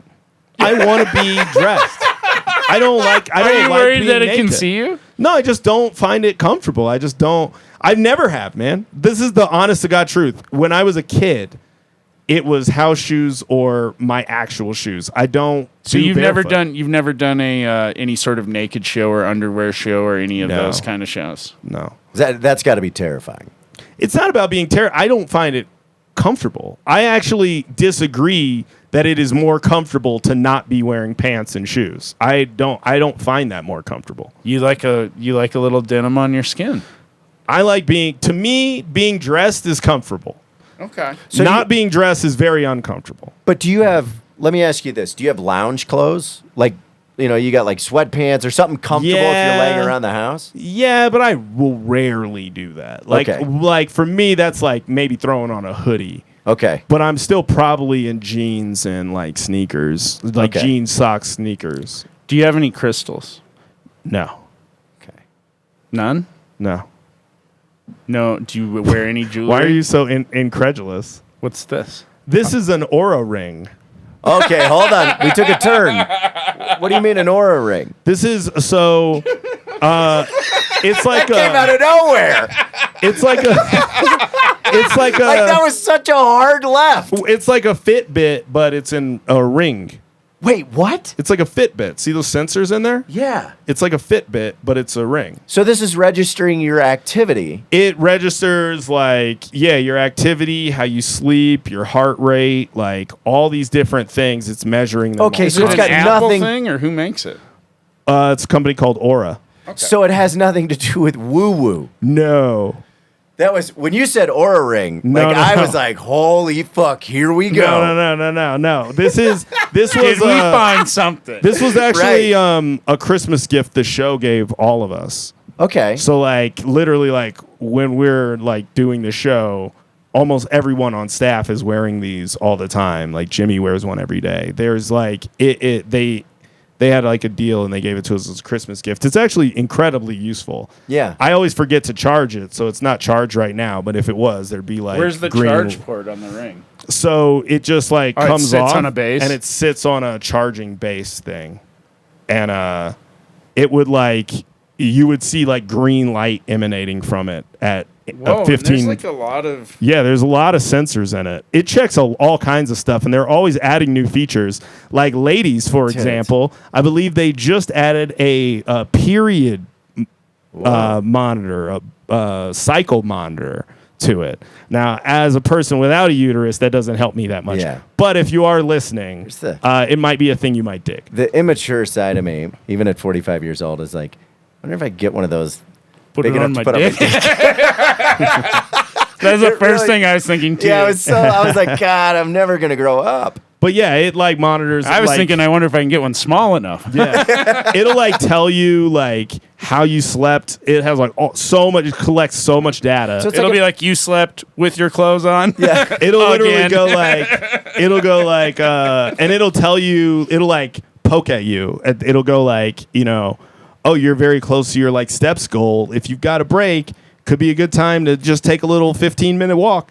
It'll go like, good time to start winding down to go to bed. It'll like do all these different So is things. this attached to an app like on your phone? Mm-hmm. Okay.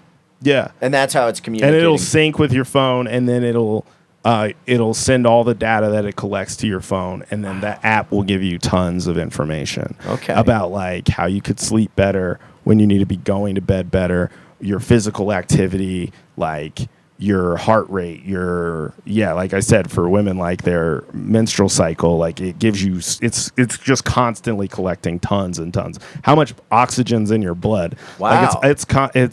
It sounds like an Apple Watch type thing of the high end. Yeah, it's very. Yeah, like I think the Apple Watch can do a lot of the same things, but it does a lot of. It collects a lot of like health data stuff. Okay. I wouldn't really call that hippie.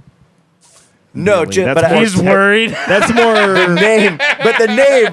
hear When you you. said Aura Ring, I went. He's looking at me "Oh, like, fuck." No, He's like, I this saw isn't you. this isn't gonna put me over the I saw line. you is guys. it? I saw you guys. You were like Wile E. Coyote, like painting a fucking tunnel on a wall, and then you ran right into Yeah. it. It was the one thing that like Aura ring, and then fucking suck my dick. It monitors how I sleep, you bastards. It's fucking elitist tech bullshit. The opposite of hippie. All right. Well, I don't know. You want to do a few rapid fires, and I think I know my answer, but I'm pretty clear. But would you say that you would prefer mustache, beard, or sideburns? ooh, I don't think I've ever seen Troy with facial hair. How long are the sideburns? It's your decision. So like you could have like bottom of the ear, like Johnny Unitas, like high and tight. Yep. Or you could set your watch by it. Yeah. Sideburns. You had a very specific sideburn that you want. Because if you were thinking like hippie sideburns that go down like your a face, mutton chop. want no fucking part of that Okay. bullshit. I am actually I realize I'm with two guys who like love facial hair, but I don't understand it. I actually am very anti-facial hair. Can you grow it? I had a full mustache by like 7th grade. But other than a mustache, can you? I mean, like, I'll get like, I've never really tried, honestly. You have to just let it go. Man, you're on strike. No, I like being clean shaven. I shave literally every day. I shave every morning, yeah. I know, probably fully clothed. Well, usually I'll shave right after I got out of the shower, so I'm not fully clothed yet. But I'm about to be. Yeah. He can't wait to get those pants back on. I cannot wait. I want to be in. You're almost a never nude. Dude, if I'm not never nude. If I'm not in bed or like the shower or something like that, then yeah, I tend to like to be dressed. Boxers, briefs, or boxer briefs? Boxer briefs. Oh, yeah. Books or movies? Ooh, that's tough. Do like a book. I feel like I gotta go book. Okay. I feel like I gotta go book because books, you can get a lot more. It's a classier time. answer. It is classier, but you can also just get like a lot more time out of them. Okay. Movie is like 2.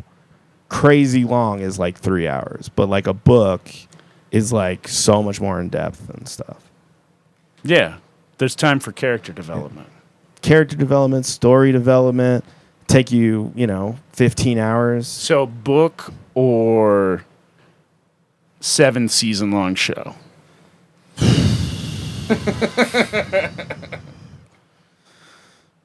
I think I still gotta go. I think it depends on the show. Yeah, what would be the show that you think competes I would with the choose book? Seinfeld Yeah. for sure.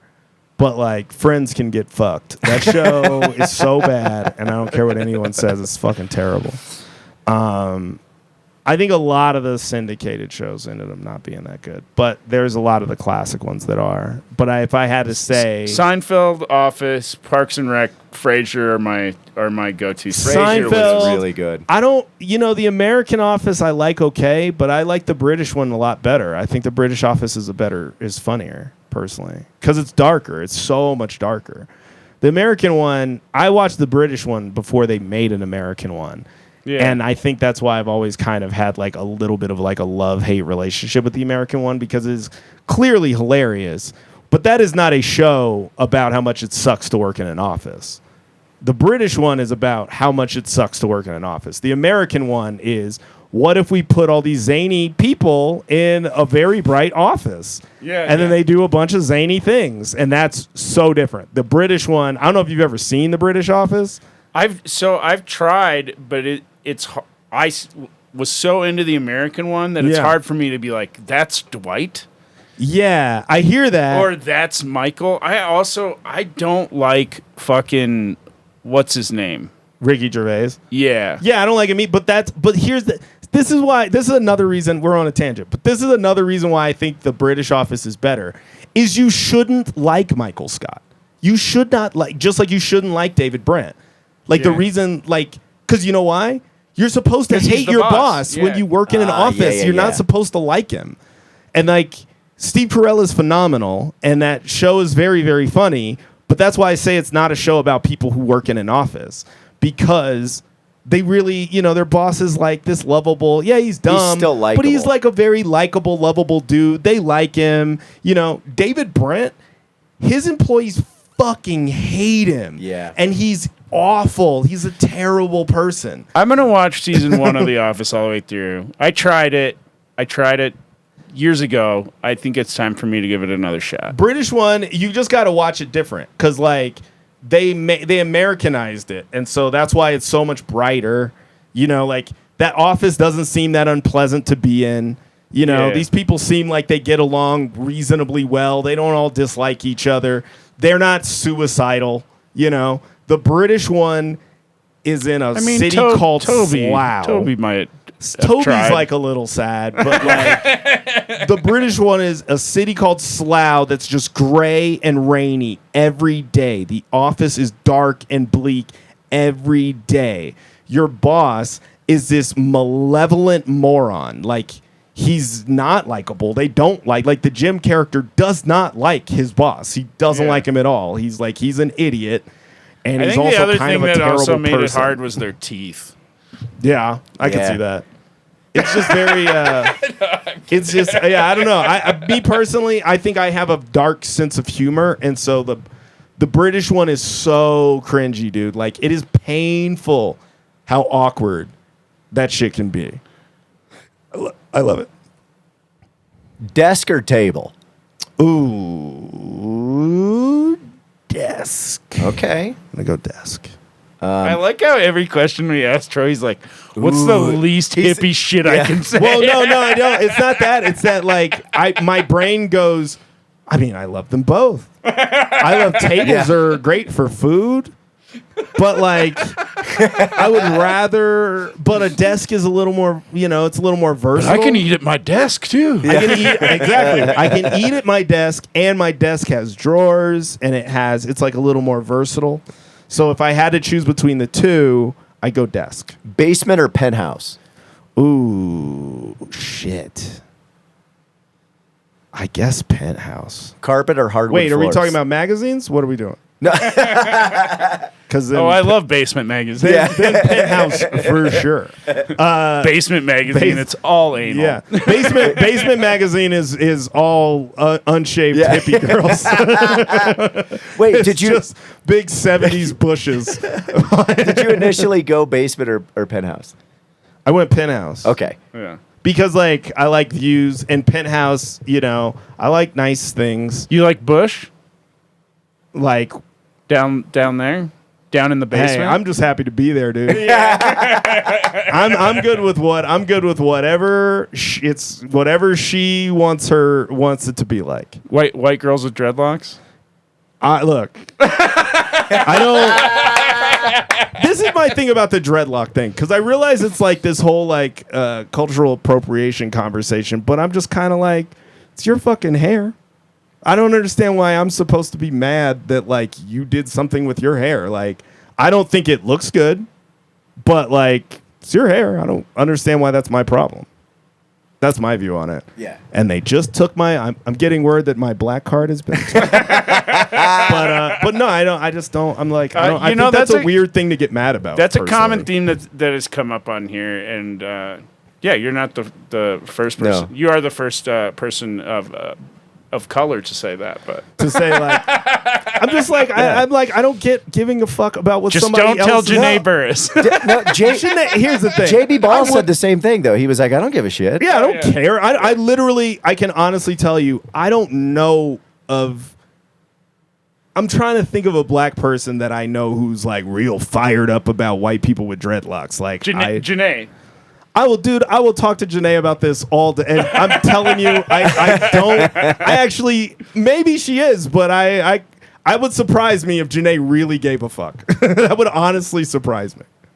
Yeah, she might just be, having fun. But Yeah. It would surprise me. Because, and I believe you when you say JB Ball was like, yeah, whatever. I don't Well, JB Ball had this opinion. well, I mean, where AJ has one. this has happened. Like, That's not a dreadlock. That's a rat tail. yeah, well, it definitely is a rat tail. And not we're a waiting dreadlock. for it to start to. It's getting so I don't thin think at the top anything right is now. more white dude hippie than a rat tail. So this is a new one. This is a new question. I haven't asked anyone, but it's a little tough. But would you rather be wealthy or healthy? Ooh. I guess it would depend on this is the problem with like the lawyer thing is then I go like, But You're looking there's at both so many sides. circumstances Right.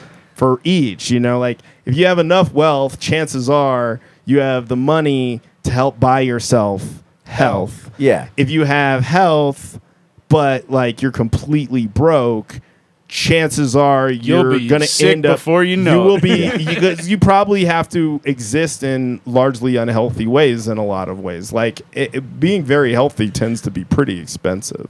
Like Yeah. so I wonder if Well, they figured out, for a long time they were trying to figure out why French people live so much longer than Americans when they smoke and they drink almost every day. Yeah. It's And- deep tongue kissing. And but they were like, I do love France. they were like, oh, maybe it's the wine. Maybe it's that they don't have the same preservatives. Maybe it's that they don't eat the same processed foods that we do.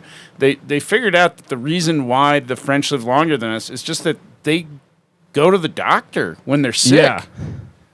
Right.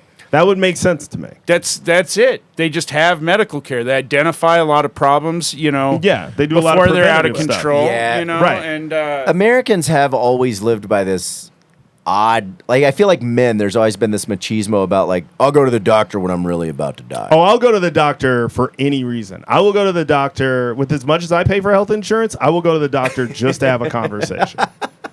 I will go just to be like, hey, man, like, I just kind of felt like talking to somebody. Yeah. Like, I don't like, You can do that at a recruiter's office. I'll go, man. I'll go just, I never really had that, like, it'll be fine kind of thing. I was always Okay. kind of more, like, prone to going. But I guess, that's good. so I guess in a way I'd probably go, so, like, again, this is probably the lawyer thing, but I go, like, okay, so implicit in that, is it that I'm wealthy but unhealthy? Or is it, like, is that the premise of the question? So it's very interesting. It's just, I think it's which one you find to be more important. But again, So yes, you can have one, but you that- cannot have the other. but I think this is what I think is weird about that question is that, so if I choose wealth, you're telling Right. me I'm loaded, but I'm very sick. Not okay. So with that sickness, you could be mentally ill. You could end up being like you could be like Biff from the Back to the Future in episode 2. Oh, just Or flipping season through 2. a fucking almanac. Episode 2 like- with Episode two. type 2. Yeah, episode 2. But this is what I'm asking. So, like, is it just like a thing where it's like, okay, you know that you're, like, is it like, oh, okay, I'm me at 37, Yeah. right? And you're giving me the choice between having millions of dollars yeah, and then, if I get sick, having to try to deal with it, right. or being broke, but I know I won't get sick. Or is the premise that, like, I'm broke, but I'm healthy, or I'm wealthy and I'm Well, currently very ill? So, and you're not broke. Like, you don't have to be broke. You're just not going to be quote unquote wealthy. So you could very easily be at middle class level. yeah, but I guess what I'm trying to Or suss as out, Zach calls it, pretty wealthy. but what I'm trying to suss out is, like, if I am wealthy, am I inherently also sick? Oh, I don't know. For the purposes of that question. For the purposes of That's the a question, fun thing about AJ's first time questions. Is a lot of times that they Well, no, it was honestly, it was a question that I found online. And I was like, oh, that's a pretty good one. It's really just figuring out which one you find to be more important. Is your health more important, or is finding? But they each matter in different contexts, right? It's like Yeah. your health becomes very important to you. fucking as soon lawyer as, Troy's coming out here. as soon as goddamn. you're unhealthy, that's your health becomes incredibly important to Right, you. and as soon as But you you don't become even broke, think about it as long as you have it. right, So it's only when you lose it that it becomes more important. Correct. If I was currently sick and you said I would, which would you rather have, like all the money you needed for the various treatments you Right. require, or would you just rather not be dealing with the thing you're currently dealing with? Obviously, the answer is to not be dealing with the thing Right. you're currently So, dealing with. let's Here's a say question. you're at a- Do you sacrifice your health ever for money? I live in Los Angeles, California. Yeah. I'm gonna say, yeah. No, I think what does that mean? That's like another one of those, like, what does that mean? Like, there's like So- plenty of times where, like, for my job, I don't get as much sleep as would be good for me because I tend to stay up later and we have to get up very early, or whatever. But like, I want to pay. Let's do this. So basically, it's like a genie, right? Okay. You're either a genie's going to say you're going to be very wealthy, Yeah. but if you get sick, there will be no cure. You will Okay. just deteriorate, or you can have like no more than middle class wage, but you would be healthy. So you're mean- never going to cry. I mean, if This it's, is so if- easy for me. if I mean, that's I'd be the the s- healthy middle class. Right. well, guy. that's what I was about to say. If that's the scenario, then you go healthy middle class right. guy. Well, because you have to be at a level no one will ever look at you and go, "Oh, he's wealthy." Like that's Well, yeah, but I mean, like, again, if that is the scenario where someone goes, I will give you millions of dollars, but at some point you're going to get very, very sick and there will be nothing you can do about it. You go, well, then that money doesn't really matter that much to me because chances are I'll get sick and I won't be able to Yeah, enjoy no, it. you're anyway. using logic. Where- AJ Yeah. didn't Yeah. use logic when he's like, I didn't think of this. No, that is. No, here's it's the just funny like- thing about that answer, though. That answer might be logical, but it's also more hippie than someone going, "I would rather just have the money because I'm going to die anyway." That answer would happen. See, at some but I don't point. know that I don't know that that's more hippie. And the No, reason it why, is. here's the why I say I wrote the question. I but made up here's the why I answer. say it's not. It's this a age. This is why I'm like, I'm not sure that it is because I think almost anybody, when presented with that specific scenario where you go, your money will do you no good when you get sick. It's not even like a thing where it's like you can pay for the best doctors, blah, blah, blah. It's like you're just done. Right, but there. So, would- like- I firmly believe that there are people out there that would go, "How much time do I have?" And they would I- go, "You have 5 I think good money. years." I think money or happiness might be a better version of that question. But I guess it might be. But I Yeah. guess that's what I'm saying is like, But look at how much has come out of this question. but this is the thing. So, like, maybe those people go, okay, maybe I'll die, but maybe I have a lot of poor family members that money would help me take care of. So that's worth it. to Okay. me. Yeah. That's what I'm saying. It's sort of like, and I get that this is like not but like the lawyer in me does go like, well, let's drill down into all of Yeah, this. yeah. Or if your kid has cancer, like you're like, oh, health for me doesn't really do anything. It's like, oh, look at me, son. I'm so Right. healthy while you're dying. Right. Right. And That's then why. you pick But wealth. that does because it then does you make could- sense because if you had the money, even though you would deteriorate, you're right. you Maybe could take care of your family. You could. Right. There are other things you could do. That's why I say I gotta like ask you more questions to flesh out the hypothetical, Right. so that I can answer it accurately. the because interesting given the part about scenarios- rapid fire questions with Troy is he goes, "Oh, hold on." But I'm sorry, I can't. no, you it's- know, I think we- that's how I I think think we- of. That's how I think of the world. I think I think we this is are the first creeping time up- we've almost 2 hours. Yeah, I think this is like the longest episode that Well, we have ever done. of Guys, Hippie I'm Night. unemployed, so there's nothing for me to do. I got nowhere to be. But- Literally, yeah. I got nothing to do tonight. So Yeah, if anyone wants to take I'll do Troy this out for on three a fucking hours. on a date in Denver here for the next few weeks, Yeah. he's got a lot of wine. Troy forgot that he started a wine subscription for What? over a year and a half, and then I had did. I forgot, And then, so how much wine do you have? dude. How much? Okay, first So off, much how much wine. wine do you drink on an average? Not that much. Or like a bottle a week? Not. I don't know if I'd say I do a bottle a week on average. Okay. I'd probably say it's less. bottle than a that. month. But how many No, and how many it's probably bottles more are like two. how Bottle often every are 2 you weeks. receiving a bottle? So no, what happened was I signed up for this wine delivery service during lockdown. Were you because- drunk at the time? No, it was just like a Okay. thing where I saw it. This was like I signed up for all kinds of shit that was going to come directly to my house because going to the store was terrifying. Right. So Yeah. like I was like, oh, okay. Like I signed up for like the freshly meal deliveries. I signed up for this wine delivery thing because they had like you sign up, you immediately get like a box. It was like 4 or 6 bottles that you could pick that you would get for free, and then you could cancel your subscription. And I just forgot to cancel my subscription. So and I just forgot about it for literally like a year, like 2 years, I guess you Yeah. could say. And what they do is they bill you $50 a month, and that purchases credits to spend on the wine. They don't just send you the wine. You have to pick it. You have to go in there and pick it. That's how you can forget. Oh, because So, you build up enough credits, you're like, I gotta use this. I completely spaced it. And then Steve AJ actually was at my apartment, and he mentioned some wine service thing, and I was like, oh, I had one of those. Did I ever cancel that?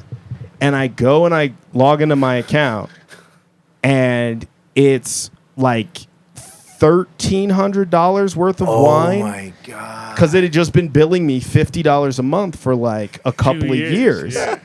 And so like it's so much money, and you can't get your money back. Like, it is wine money. You have only. to spend the credits or you lose them.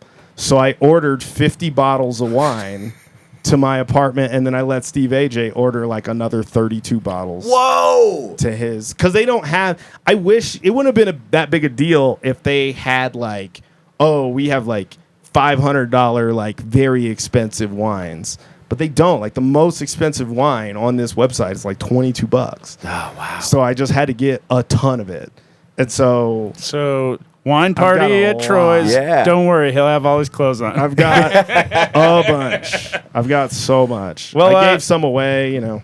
Do you have anything you want to plug, Troy? Where can people find you? I'm at Troy Walker ESQ on Twitter and Is that for Esquire? Instagram. Yeah. Hell yeah. Seemed like a good idea at the time. now I'm locked into it. But yeah, on Twitter and Instagram. And Yeah, follow Troy. whenever we're back, watch Jimmy Kimmel Live. Well, and watch the reruns because you get And paid watch for those, and right? watch the reruns, and also watch us online. Like, guys, our show is actually legitimately great. Like, I realize for the young, hip set, maybe you don't think late night's cool anymore, but we can still swing, baby.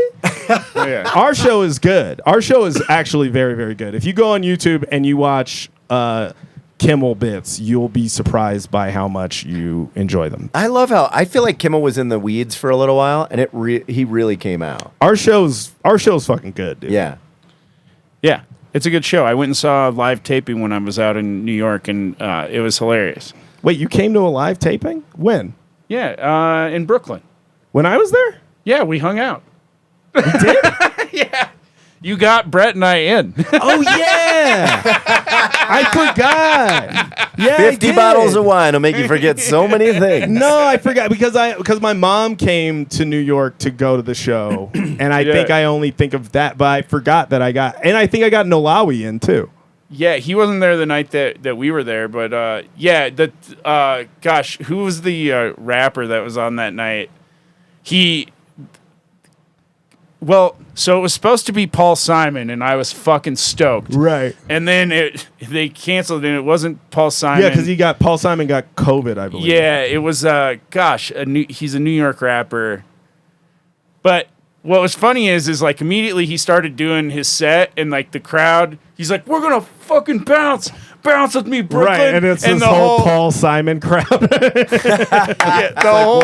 The whole crowd's just looking at him like, no fucking way. This isn't. We're not gonna fucking bounce with you. So he's like, oh yeah, well, fuck you. I'll just go into the crowd. So then he just jumps off the stage and starts walking through the theater like rapping. I don't remember this. And Brett and I are just watching. Well, because Brett works, setting up camera shit and stuff. So he's like, oh my god, he just fucked everything. Like there's all these camera people like screaming like, follow him, and they're fucking like trying to run through the theater with these giant cameras and shit. They're not prepared for him to do this at all. Before they know it, he just like comes out on the balcony, and I'm like, oh no, he's gonna jump because he's doing so bad. And Who was that? God, I want to say Brock. No. Brockhampton's in my head, but that's a group of like 8 people. It wasn't that. It was God, I can't remember. Yeah, I don't know. I mean, my mom came when the Yeah Yeah Yeahs were there. Yeah, and they had to was refilm. great. They had to refilm the whole. They had him do it again Yeah, because yeah. they were like, "We lost you on the cameras. We're gonna have to do that again." Yeah. Action Bronson. Oh, okay. Yeah. Yeah, I remember that. He did replace Paul Simon because Paul Simon got COVID, I think. Yeah, and I mean, gosh, if you're gonna replace legendary artist Paul Simon, I mean, Action Bronson, not bad. But Paul Simon, that's fucking Legend. Hey, Yeah. you know, look, but I know. it was, man. The show was Brooklyn- good. I didn't remember Troy was there, but other than that, it was no. So is it the show still filmed in New York? No, we shoot. No. in That's LA. what I thought. They were just filming a special. It was like Yeah. Jimmy coming home or whatever. Yeah, kind of thing. Okay. we do a week in Brooklyn every year. Probably not this year because of the strike, but the show goes, because he was born there. Okay. He's from there. So they do like a week in Brooklyn every year. And Perfect. I just got confused and all of it. I was like, yeah, no, that show has always been in LA. It was a fun little party. Free hot dogs and martinis. It was a good time. It's a good time, dude. So, well, cool. All right. Yeah, check out all the stuff on Kimmel. Follow Troy. AJ and I both have albums coming out. Check our stuff out on our websites. Yep. AJFinney.com, ZachMoss.com. Yep. Too Fast for Rain dropping in August. Like, follow, subscribe. Subscribe on Spotify. Answer the questions on Spotify. Leave reviews, comments, all that shit. But thanks so much for. We also have to make a judgment call. Oh, yeah. All right. Are you ready? Three, two, one. Not Hippie. hippie. Oh, He's full hippie. I- He's lying. He's trying about. No, I'm not trying. I just said it to fuck with him. It's Troy's funny, probably the least hippie person Yeah. you've ever But had. here's I the thing. wanted to yell hippie just to see his reaction. Can I tell you guys where Now you he's went upset. wrong? Yeah. No. Can I? How tell did you, I lose this? He Rob Can I Hayes tell you it. guys where you went wrong? Yeah. I'm going to tell you where you went wrong. I am a Colorado native, and you asked me no outdoors questions. Oh, I thought about indoors, And outdoors. if you had asked a bunch of outdoors questions, you'd probably lean way more hippie. Yeah. Well, I know you're not a hippie, Troy. No, I just mean like if you're going to be like, oh, would you rather go glamping or camping? The answer is camping. Really? If you go, would you rather? Yeah. If you go, would you rather hike or bike? The answer is hike. If you go, like, there's all kinds of like outdoorsy stuff. Would you that I rather have from fish or being here. dish? Ooh, fishing's fun. What counts as dishing? What is dishing? Gossiping. But you can dish while you fish. Yeah, you can. If you want to scare them away. Wow. That's part of the thing. You can dish while you fish. No, thanks so much for coming on, Troy. Yeah. And this is the longest episode It is. we've ever done. Now, there's a point where at some point I want to talk to you about the outdoors. Dude, I'm telling you, I was waiting. I was like, they're going to be outdoors questions. I'm going to look like a I hippie. thought about it, but then we leaned so hard into the law stuff, and then I was like, all right, where are we gonna? The Aura Ring is the one thing where I was like, I got him. And then it ended up being tech bro bullshit. Yep. Well, Troy's going to be back in a few months. Maybe we can chat with him Yeah. again. So, Do an outdoor Troy boy. but hopefully not. Hopefully he's back to work soon. And Support the writers. support the writers. Before AI steals all their jobs. Support the writers. Watch Jimmy Kimmel live. Hell yeah. Thanks so much for listening. Follow, subscribe, blah, blah, blah. And get on the motherfucking.